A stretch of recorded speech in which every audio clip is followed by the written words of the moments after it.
રાજીનામું તો આખી સરકારે આપવું જોઈએ. ગોપાલ ઇટાલિયાના રાજીનામું આપવાથી પુલ તૂટતા બંધ નહીં થાય. રોજ દારૂ વેચાય છે, અનેક લોકો લઠ્ઠાકાંડમાં મૃત્યુ પામે છે, છતાં કોઈ કાર્યવાહી તો થતી નથી.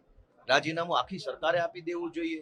ઢગલાબંધ પેપરો ફૂટે છે, કડક કાર્યવાહીના નામે વાર્તાઓ થાય છે, કોઈ કાર્યવાહી થતી નથી. રાજીનામું આખી સરકારે આપી દેવું જોઈએ. ડ્રગ્સ માફિયાઓ એટલા બધા બેફામ બન્યા છે કે મોટા શહેરોના યુવાનોને ભરડામાં લીધા છે, છતાંય કોઈ કાર્યવાહી, ઠોસ નક્કર કાર્યવાહી થતી નથી. આખી સરકારે રાજીનામું આપવું જોઈએ. ગોપાલ ઇટાલિયાના રાજીનામું આપવાથી પુલ તૂટતા બંધ નહીં થાય. ગોપાલ ઇટાલિયાનું રાજીનામું આપવાથી ડ્રગ્સ વેચાતું બંધ નહીં થાય. ગોપાલ ઇટાલિયા રાજીનામું આપશે તો પેપર ફૂટતા બંધ નહીં થાય. આખી સરકાર રાજીનામું આપશે ત્યારે જ ગુજરાતની જનતાને સોનાનો સૂરજ ઉગશે, ત્યારે જ પેપર ફૂટતા બંધ થશે, બ્રિજ તૂટતા બંધ થશે, નિર્દોષ દીકરીઓને રંજાડતા ગુંડાઓ ત્યારે જ કાબુમાં આવશે જ્યારે આખી સરકાર રાજીનામું આપશે.